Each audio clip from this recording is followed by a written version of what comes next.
ये कहानी है शू की। सबको लगता था कि वो एक अकेला लूजर है, पर जब उसने एक डिमोनिक लड़की के साथ एक डील करी और उसे अपना वाइफ बनाया, तब वो सबसे ताकतवर डिमन हंटर बन गया। सू नाम का एक लड़का जो गरीबी से जूझ रहा था, ऐसे समझ में जीता था जहाँ डिमोनिक हजर्ड का डर है। जब वो छोटा था, उसका पूरे परिवार को एक डिमन ने मार दिया था और सरकार ने इस घटना को छुपा दिया ताकि लोगों में डर न फैले। तब से शू ने तय किया कि वो एक डिमन हंटर बनेगा, पर जब भी वो लड़ता है वो लूजर एवेंजर्स की तरह बिना किसी फिक्र के सब कुछ तबाह कर देता है, जिस वजह से हमेशा उसके अकाउंट से पैसा कट जाता है और वो हमेशा गरीब ही रहता है। एक दिन वो एक रेस्टोरेंट में जाता है, अपने दोस्त आयनो से मिलता है, जिसे वो शायद पहले भी टाइम स्पेंड कर चुका है। आयनो उसे लंच खिलाती है क्योंकि उसके पास पैसा नहीं होता, क्योंकि वो गरीब है, और इसे बोलती है कि वो कोई ठीक जॉब करे जो उसे उसके गर्लफ्रेंड की याद दिलाती है। बाद में वो बात बदल लेता है और वापस अपने घर की तरफ निकल पड़ते हैं, जहाँ उसे किसरा नाम की खूबसूरत डिमन हजर मिलती है, जिसके साथ एक कॉन्ट्रैक्ट होता है। किसरा ने कैंडल लाइट डिनर अरेंज किया होता है क्योंकि सू बिजली की बिल नहीं चुका पाया होता। डिनर के बाद किसरा उसे हिंट देती है कि जब तक उसके पास जॉब नहीं होती तब तक उसके पास कोई चांस नहीं है, और ये बात उसे मोटिवेट करती है। चांस का मतलब समझ रहे हो ना। अगले सुबह सू एक प्रोग्राम में लॉग इन करता है और एक मीटिंग में पहुंचता है, जहाँ कई लोग जैसे फैटी लाई और एक गंजा आदमी शामिल होते हैं। ये लोग अलग अलग कंपनी से है जो डिमोनिक हजर्ड को संभालती है। मतलब ये लोग इन डिमन को मारकर पैसा कमाते हैं। एक ओकेशन में एक क्लास सी डिमन का काम दिया जाता है और जो कंपनी सबसे कम पैसे में काम करते हैं वो ये जॉब जीत लेती है। सू सब कंपनीज को अंडरकट करके काम जीत लेता है, पर बाकी सबको गुस्सा आ जाता है। बाद में सू अपनी कंपनी को कांटेक्ट करता है जो आयना की माँ चलाती है और उसे बैकअप मांगता है, जो कि वो बहुत हाई प्राइस पे देने के लिए राजी होते हैं। सू और आयनो एक होटल के पास मिलता है जहाँ डिमन होता है। अंदर जाते ही डिमन उन्हें देखते ही दरवाजा उड़ा देता है। सू देखता है कि डिमन ने कई माइनस बुलाया है जो उसे अपने गर्लफ्रेंड का चक्कर में गिरते लड़कों की याद दिलाता है। सू और आयनो पहले मिलियंस का मारते हैं और फिर सू आयनो से डिस्टेंस देने को कहता है ताकि वो छुपके से डिमन के पीछे जाके उसे गोली मार सके, पर डिमन नहीं मरता और सू को दूर फेंक देता है। जब डिमन उसके ऊपर अटैक करता है तभी किसरा उसका हाथ काट देती है और सू को जान बचा लेती है। डिमन और मिनियंस को बुलाता है पर किसरा उन्हें आसानी से खत्म कर देती है। जब वो डिमन को अटैक करती है तो वो फेल होती है और जमीन पर गिर जाती है। उसी वक्त वो सू को बताती है कि उसके पास 3 महीने से कोई पावर नहीं बची, क्योंकि उनका कॉन्टेक्ट कहता है कि उसकी असली ताकत एक किस के बाद ही आती है। शू उससे किस करता है और तुरंत किसरा एक पावरफुल फाइटर बन जाती है। जब वो डिमन से लड़ रही होती है, आयनो वापस आके किसरा को शू को किस करने पर गाली देते हैं और दोनों की लड़ाई शुरू हो जाती है। शू को बीच में आके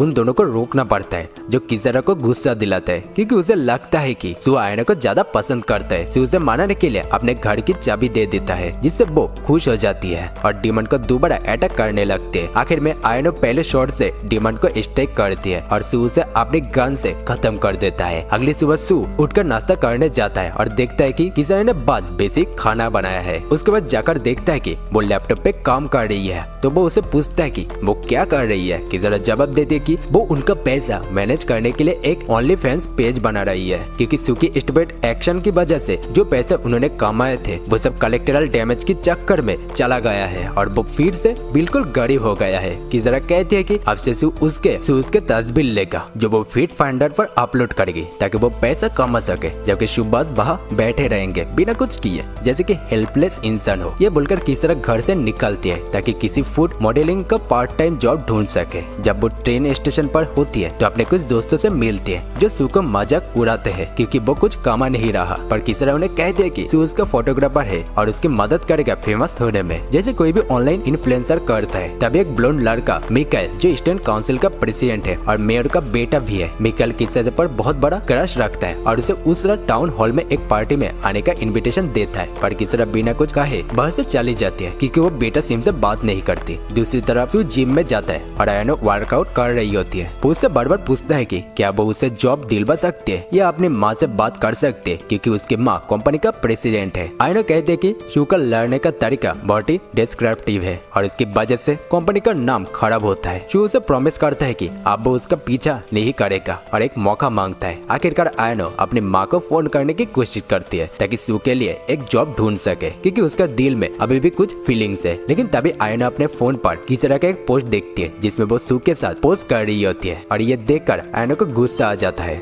और वो सू को बाइक से भागा देती है। उसी समय मेयर का सेक्रेटरी आयनो की माँ के पास आता है और बताता है कि उन्हें शक है कि मेयर के खिलाफ एक एसेसिनेशन अटेम्प्ट हो सकता है जो एक डीमन का दौरा हो सकता है। वो चाहता है कि कंपनी की एक टीम स्टैंड बाय पर रहे अगर कुछ होता है। पहले तो आयनो की माँ थोड़ी हेजिटेंट होता है, पर आखिर में वो सू, किसरा, आयनो और उसकी टीम को मेयर की सुरक्षा के लिए भेजने का फैसला करता है, जो एक हॉलवे में गार्ड कर रहे होते हैं। जब माइल्स, जो उसके माँ बाप के मरने के बाद उसका ख्याल रखता था, उसके पास आता है। दोनों डीमंस पर बात करते हैं और माइल्स उसे एक सिगरेट देता है और कहता है कि कभी अपने पुराने एरिया में डिनर के लिए अकेला मिल ले, क्योंकि गैंग उसे मिस करता है। सू को सिगरेट की लत लगी होती है और वो सिगरेट मांगता है। अंदर किसरा पार्टी में होते हैं और खुशी से भरी होती है। इतना सारा खाना देखकर वो अपना छोटा सा डब्बा निकालती है और सोचते है कि थोड़ा खाना घर ले जाए। तभी मिकाइल उसके पास आता है और उससे बात करता है कि कैसे वो उसका स्ट्रीम सर बहुत पैसा डोनेट करता है। लेकिन इससे पहले की बात आगे बढ़े, मेयर अपनी स्पीच देना शुरू करता है जो पूरी सिटी में ब्रॉडकास्ट हो रही होती है। मेयर वही पुराना बातें करता है जो हर करप्ट पॉलिटिशियन करता है, जैसे इक्वलिटी, जॉब्स और बेटर इक्वलिटी ऑफ लाइफ, जैसे हमारा इंडिया में होता है। सू को उस बात पर गुस्सा आता है जब मेयर कहता है कि 2 से ज्यादा जेंडर्स होते हैं, क्योंकि सू को लगता है कि सिर्फ 2 ही जेंडर्स होते हैं। इस बात से एक डिमन को भी गुस्सा आ जाता है जो मेयर को लाइव टीवी पर मारना चाहता था, ताकि सबको पता चले कि वो खुद एक सिग्मा मेल के रूप में दिखता है। जब कोई डिमन बनता है तो वो अपनी इंसानियत को खो देता है, पर ये डिमन अपनी सोचने की शक्ति और बोलने की तरीका बनाए रखता है। वो डिमन के उस पर से मेयर पर अटैक करने वाला होता है जब किसरा इस बात को देख लेती है और तुरंत उस पे जाम करके उसे पकड़ लेती है। डिमन उसकी फर्स्ट स्पीच से हैरान रह जाता है और किसरा उसे एक पिलर पर फेंक देती है, जहाँ आयना और उसकी टीम उस पर हमला करती है। किसरा अपनी टीम को कहती है कि भेने को सील कर दे। जब डिमन भागने की कोशिश करता है वो उसके पीछे भागती है, लेकिन उसकी ड्रेस अटक जाती है और वो अपने ड्रेस को आधा चीरकर अपने आप को फ्री करती है और तेजी से डिमन के पीछे भागती है, बिल्कुल एक गर्ल बॉस की तरह। डिमन डिवर के पर से निकलकर भागने लगता है, पर किसरा भी डिवर के पर से उसके सामने आ जाती है, लेकिन डिमन उसके अटैक को बचता है और गोली को रोक लेता है जो उसके ऊपर चली थी और फिर पिलर के नीचे घुस जाता है। किस्मत से आयनो पहले ही नीचे वाला फ्लोर पर होती है और वो डिमन के सर पर 2 गोलियां चला देती है। डिमन गिर जाता है, लेकिन फिर से उठकर डिवर के पास घुस जाता है और आयनो के पीछे से हमला करने वाला होता है, पर किसरा उसे रोक लेती है और एक जोर से उसको किक मार देती है। आयनो उसके ऊपर बंदूक टान देती है, लेकिन डेमन फिर से बोलने लगता है और कहता है कि उन्हें शायद देखना चाहिए कि मेयर डिजेनरेट फ्यूरी है। और ये सुनकर आयनो रुक जाती है, क्योंकि उसे समझ आता है कि ये डिमन अभी भी अपनी इंसानियत बनाए रखा है। इस छोटी डिस्ट्रैक्शन का फायदा उठाकर डिमन फिर से नीचे घुस जाता है। किसरा आयनो पर गुस्सा होती है कि उसने डिमन को भागने दिया। तब सू, जो अब तक यूजलेस लग रहा था, कमीशन सुनता है और एक विंडो से अंदर कूदकर सर्वर रूम में डिमन को अटैक करने आता है, जहाँ थोड़ी देर बाद किसरा भी पहुंच जाती है। दोनों डिमन को घेर लेता है और मारने ही वाला होता है। तभी सू को आयनो की माँ, जो कंपनी की प्रेसिडेंट है, उनका फोन आता है और वो कहते हैं कि डिमन के पास अब भी इंसानी दिमाग है, इसलिए उसे जिंदा पकड़ना जरूरी है। ये एक बड़ी मुश्किल होती है, क्योंकि उनके पास डिमन को जिंदा पकड़ने के लिए जरूरी हथियार नहीं है और वो हमेशा सिर्फ मारने का काम करते आए हैं। किसरा कहते हैं कि वो अपने तलवार के पिछले हिस्से से उस पर वार करने की कोशिश कर सकती है, लेकिन वो अब भी खतरनाक है। सू ऑनलाइन जाता है और लिटिल वेपन ढूंढने लगता है, पर किसरा उसे रोकती है और कहते कि जो इक्विपमेंट वो खरीदने सोच रहा है उसका कॉस्ट उतना ही है जिससे वो इस जॉब से कमाने वाला है। जब वो दोनों बेकार की बातें कर रहे होते, डिमन एक मौका देखकर बिल्डिंग से नीचे कूद जाता है। सू और किसरा विंडो से नीचे देखते हैं और किसरा सू से कहती है कि अगर उसे गैजेट खरीदा तो उसे अगले महीने सिर्फ बेसिक खाना खाना पड़ेगा। सू किसरा की तरफ देखता है और गैजेट ऑर्डर करने का फैसला करता है और कहता है कि वो उसके इंस्टाग्राम के लिए और 100 तस्वीर लेगा। बिजनेस का फर्स्ट डिलीवरी ट्रक आता है और डिमन को नीचे ग्राउंड पर ही मार गिराता है। सू नीचे उतरता है और एक स्ट्रॉन्ग इंडिपेंडेंट वुमन ट्रक से निकलकर उसे वो हथियार देती है जो अब जरूरी भी नहीं है। डिमन को स्ट्रेचर पर डालकर हॉस्पिटल ले जाया जाता है और सू और किसरा वापस घर चले जाते हैं। अगले दिन सू कुछ टॉप सीक्रेट इन्फॉर्मेशन हासिल करता है एक बी क्लास डिमन के बारे में जो आपके एक जैसा दिखता है। सू आयने से मिलता है और कहता है कि वो ये जॉब लेने वाला है चाहे कुछ भी हो जाए, क्योंकि उसे सच में पैसे की जरूरत है। ओकेशन में जाकर वो फिर से सब कंपनी का अंडरकट करता है, जो उन्हें इतना गुस्सा दिलाता है कि वो उसे पीटने का प्लानिंग करता है, लेकिन ओकेशनर उन्हें रोकता है और बताता बताता है कि जो करंट बाइट्स है वो कैंसिल की जा रही है क्योंकि अब एक नया ऑब्जेक्शन सामने आ गया है। पता चला कि कैटरपिलर डीमन ने एक रेडियो एक्टिव कोर खा लिया है जो पूरे शहर को एक हफ्ते तक पार दे सकता है। शू और उसकी टीम अब डीमन को मारने से पहले रेडियो एक्टिव कोर को रिट्रीव करना है। शू जीत करता है कि उस कंडीशन के बाद भी वो ये काम वही पैसे पर करेगा, जो सब हैरान कर देता है। ऐसा कोई तभी करेगा जब उसके पास बिल्कुल पैसा ना हो। उसके बाद वो लोग लोकेशन पर पहुंचते हैं और आयनो अपनी टीम के साथ डीमन को सेफली कैप्चर करने की कोशिश करता है। लेकिन जब तक वो कुछ करते कैटरपिलर डीमन एक मैसिव डीमन मौत में बदल जाता है जो मुझे मेरी एक्स का मेकअप वाले लुक का याद दिलाता है। डीमन सभी ड्रोन्स को निकलकर ग्राउंड यूनिट्स को भी एक एक करके खत्म करने लगता है। आयनो अपनी गड्डी में भागती है लेकिन डीमन को एक और अटैक आता है और इस सबको सू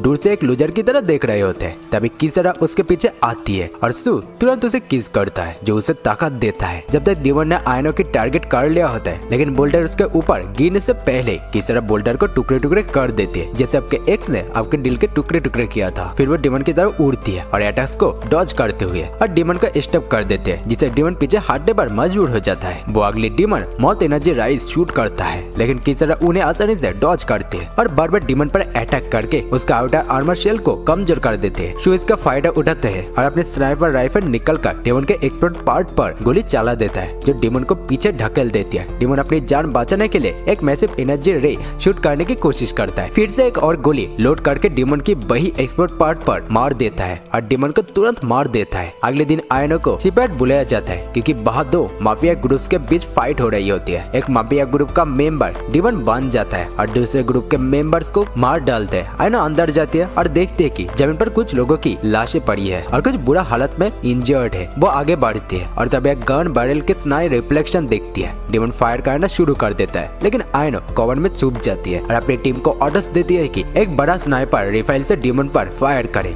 और दूसरे बंदा रॉकेट लॉन्चर से डीमन को मार गिराते हैं। पुलिस इसके बाद आती है और बचे हुए माफिया मेंबर्स को अरेस्ट करती है। माइल्स जो डिपार्टमेंट में काम करता है कहता है कि वो लोग लकी थे कि डीमन हाई रैंकिंग नहीं था इसलिए आसानी से मार दिया गया। जब सब गैंग मेंबर्स को एम्बुलेंस में डाला जा रहा है आयनो देखते है कि एक यंग लड़का एम्बुलेंस में डाला जा रहा है और उसकी गर्लफ्रेंड क्राउड में रोती है और पुलिस से उसके बाद जाने की भीख मांग रही है। पुलिस उसे रोक लेती है। शू दूसरी तरफ किसरे के साथ एक कैंडल लाइट डिनर कर रहे होते हैं क्योंकि उसके एरिया में इलेक्ट्रिसिटी नहीं होती और ये शू का फेलियर जो डीमन से कोर को नहीं ले सका। पर कम से कम उनके पास अच्छा खाना होता है क्योंकि डीमन को मारकर उन्होंने थोड़ा पैसा कमा लिया होता है। दोनों डिनर करते हैं और अगले दिन शू किसरा को बताते हैं कि वो उससे शहर का एक्सपेंसिव साइड में लग्जरी डिनर खिलाने ले जा रहा है। किसरा के 10,000 फॉलोअर्स फेट पॉइंट पर होने का सेलिब्रेट में। जैसे वो लोग बाहर जाते एक गाड़ी रुकती है और मिकाएल जो एक बेटा सीम पे निकलते हैं और वो किसरा को अपनी दौलत और लग्जरी दिखाकर इम्प्रेस करने की कोशिश करता है लेकिन किसरा अपनी जगह बने रखती है अनलाइक तुम्हारा एक्स गर्लफ्रेंड और मिकाएल को पिज्जा होने को कहती है। मिकाएल गुस्सा हो जाता है और सू को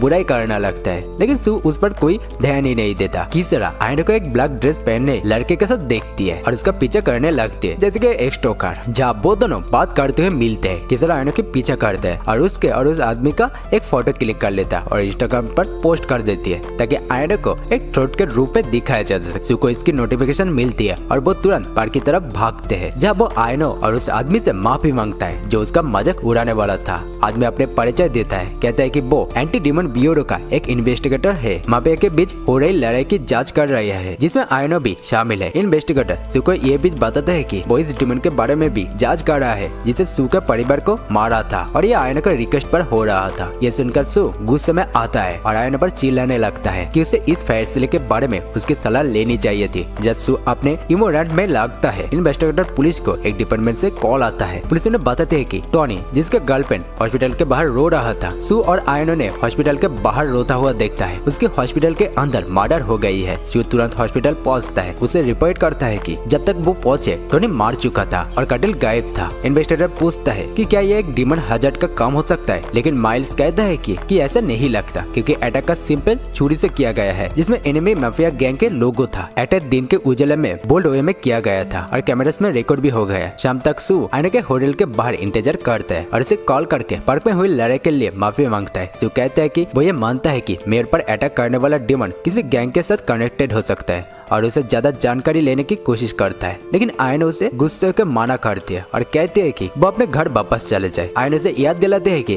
कुछ साल पहले जब वो दोनों डेट करते थे, शू रात भर एक डिमन हजर्ड के पीछे भाग रहा था। जब वो उसके इंतजार कर रही थी, शू हैरान से ब्लैक एक्सप्रेशन के साथ कहता है कि उसे कुछ याद ही नहीं है, जो आयनो को और ज्यादा दुखी कर देती है। दूसरी तरफ इन्वेस्टिगेटर एक क्राइम सीन पर जाता है जहाँ उस गैंग के लोग जो टॉनी को मार गई थी आपस में फाइट करते हुए मिलता है। इन्वेस्टिगेटर अंदर जाता है और देखता है कि सब जगह खून और लाशें बिखरी हुई है। डर के मारे वो बाहर भाग जाता है और डिमन हंटिंग टीम की हेल्प का इंतजार करता है। आयना जो अब दुखी है एक ब्रिज के नीचे रो रही होती है। तभी किसारा आकर उसे बताती है कि सू के सारे यादें उसके पास है। किसारा कहते हैं कि उन्होंने एक कॉन्ट्रैक्ट साइन किया है जिसमें वो सू की यादें से फिट कर सकते जब चाहे, और वो खास तौर पर उसकी यादें डिलीट करती रही है ताकि सू दोबारा आयना से प्यार ना कर बैठे। ये सुनकर आयना का गुस्सा आ जाता है और वो उसे कहते हैं कि वो सू के असली फीलिंग्स को परवाह नहीं करती, सिर्फ उसे अपने पास रखना चाहती है। जैसे एक साइको रेडिट मूड। आयना गुस्से में वहाँ से चली जाती है। सू जब आप परेशान है सिगरेट पीने के लिए जलाता है। आयना के बाद सोचने लगता है। तब एक तीर उसके बगल वाले ट्रस्ट को हिट करता है जिसमें एक नोट होता है जो गैंग मेंबर्स के हेडक्वार्टर का लोकेशन रिवील करता है। सू तुरंत एक बाइक उठाता है और उस लोकेशन पर पहुंचता है जब पुलिस ऑलरेडी प्रेजेंट होती है। सू किसी के नहीं सुनता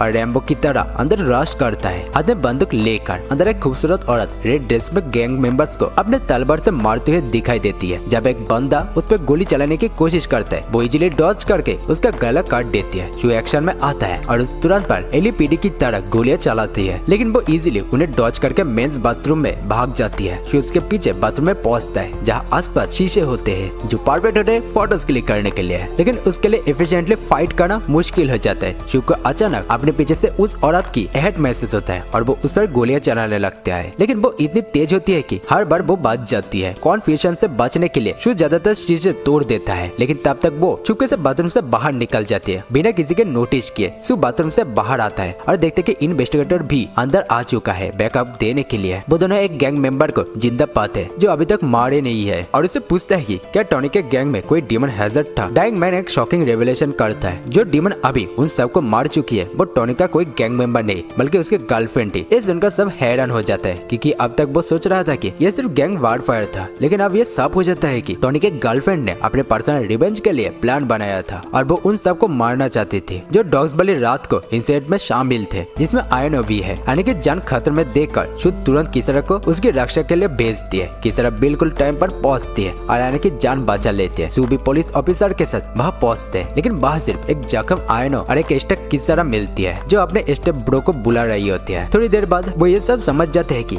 ये डिमन मिरर्स का यूज करके एक जगह से दूसरी जगह ट्रांसपोर्ट कर सकती है और आसान से किसी भी घर में घुसकर किसी को मार सकती है। सू आयनो को एक सेफ हाउस में भेज देता है और एक सीनियर डिटेक्टिव तेत्सुआ के साथ एक रेस्टोरेंट जाता है। तेत्सुआ सू को कोलैबोरेशन रिक्वेस्ट करता है और वादा करता है कि वो सू के परिवार को मारने वाले डीमन को ढूंढ निकालेगा और डीमंस के बारे में सच्चे जनरल पब्लिक के सामने रिवील करेगा। सू आने के सेफ हाउस में उसे मिलने जाता है और वो उसे अपनी एक छुपी बात बताता है कि उसका यकीन है कि उसकी छोटी बहन करना जिसे सब मरे हुए समझते हैं शायद अब भी वो जिंदा हो सकती है। ये सुनकर आयना शॉक में आ जाती है क्योंकि सू ने कभी किसी को इस बारे में बताया नहीं था। आयना जो अक्सर वल्नरेबल लोगों की तरफ अट्रैक्टेड होती है ये देखकर अपनी फीलिंग्स को रोक नहीं पाती और सोचते है कि क्या ये इतना आसान होता है अगर ये रियल लाइफ में भी होता। उसी रात जब आयनो एक शीट में छुपी हुई है डिमन बाहर टेलीपोर्ट कर आता है। एक कोच को टोल देता है जैसे वो आयनो को ढूंढ रहा हो। इसी वक्त किसारा भी वहाँ पहुंच जाती है और डिमन के साथ एक्स्ट्राऑर्डिनरी स्पीड से शॉर्ट फाइट शुरू करती है। किसारा आयनो को एक कोने में छुपा हुआ देख लेती है और बिना किसी वार्निंग के उसे जमीन पर गिरा देती है। उसे लूजर कहकर इंसल्ट करते हैं क्योंकि उसने सू के साथ टाइम स्पेंड किया था। आयनो अपने आप को बचाने की कोशिश करते हैं और कहते हैं कि उसने कभी सू को हाथ भी नहीं लगाया, लेकिन किसारा को सब पता था कि ये सिर्फ एक बहाना है। किसारा उसे धमकी देती है कि अगर वो चुप नहीं रही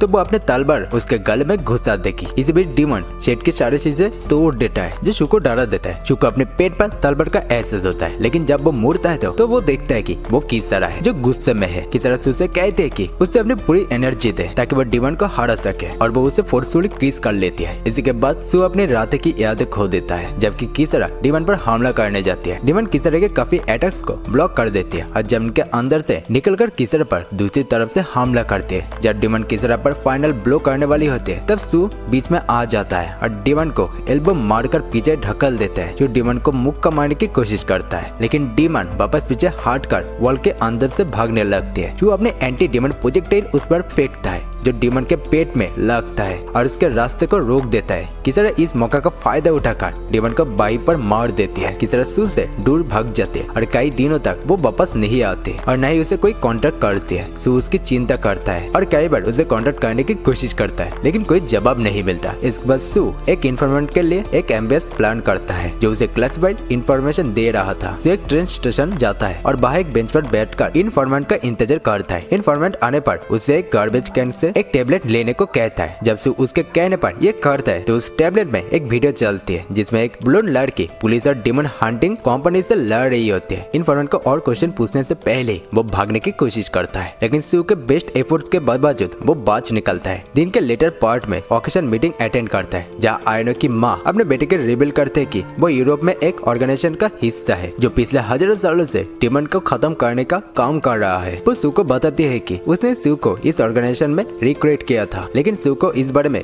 कोई याद ही नहीं है। रात को सू अपने अपार्टमेंट वापस जा रहा होता है जब आयनो का फोन आता है। फोन उठाते ही वो सुनता है कि आयनो से चिल्लाती है कि वो अपने अपार्टमेंट से दूर रहे। सू पहले सोचता है कि वो मजाक कर रही है, लेकिन जब उसके आवाज में अलार्म मैसेज करता है तो वो तुरंत अपने बैग गिरा कर गन निकल लेती है। तोड़कर एक ब्लॉन्ड लड़की जिसका नाम सारोन है सू के पीछे आती है और उस पर अटैक करने की कोशिश करते हैं। सू अपने गन के लिए हाथ बढ़ाने की कोशिश करता है, लेकिन सारोन अपने पाव से उसका मोशन ब्लॉक कर देते हैं और उस पर अटैक शुरू कर देते हैं। पहले किक से बचने के बाद सारोन उसे पेट पर एक जोर से पांच देती है और फिर एक पावरफुल किक से उसे दूर गिरा देती है। सू को जमीन पर गिराने के बाद सारोन उसके ऊपर चढ़ जाती है और उसके चेहरे पर पंच करने लगती है। जैसे सारोन सू को मार ही रही होती है कि सिर्फ पीछे से छुपके से आकर उस पर तलवार से वार करते हैं, लेकिन सारोन टाइम पर बच जाती है और बाहर से दूर छलांग लगा देती है। कि सारोन को पहले से जानती है और ऐसा लगता था कि सारोन से थोड़ी डर रही है। सू को हॉस्पिटल में एडमिट कर लिया जाता है क्योंकि वो फाइट के बाद बेहोश हो जाता है। किसरा आयनो उसके पास होते हैं, लेकिन किसरा को एक टेक्स्ट नोटिफिकेशन आता है और वो बाहर से चले जाते हैं। आयनो को सू का ख्याल रखने के लिए छोड़कर किसरा एक एब्डोमेन बिल्डिंग में पहुंचते हैं और अपने टेस्ट चेक करते हैं जो उसे एक लोकेशन के बारे में बताती है। इसी बार सारोन का फोन आता है जो उसे बताती है कि वो अकेली है। किसरा अपने तलवार सामन करते हैं और सारोन को ढूंढने के लिए रेडी होते हैं, लेकिन सारोन ऊपर से उस पर गोली चला देती है। किसरा को बुलेट लगती है, लेकिन वो अपने तलवार से ज्यादा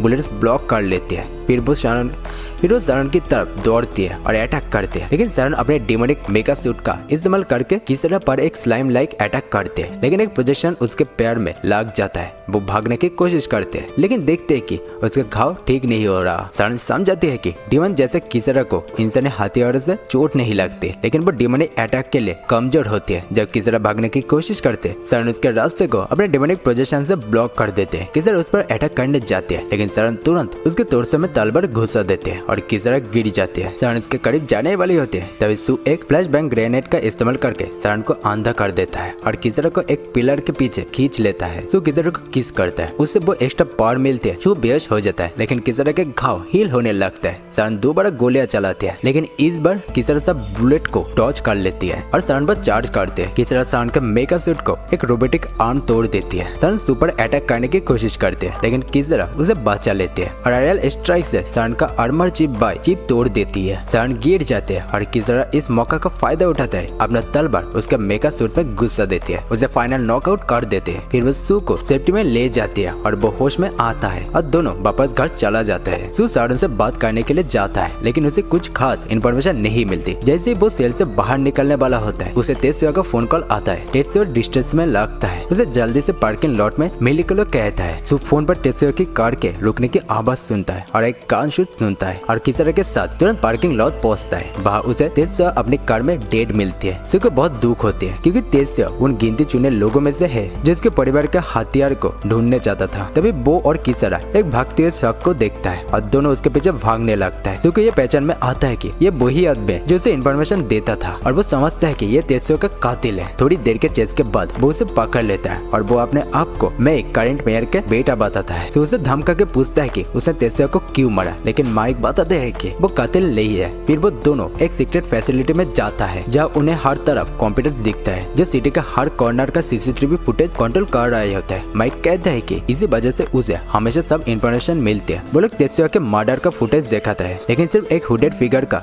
पीछे का व्यू दिखाया जाता है जिसे कातिल का पहचान मुश्किल होता है।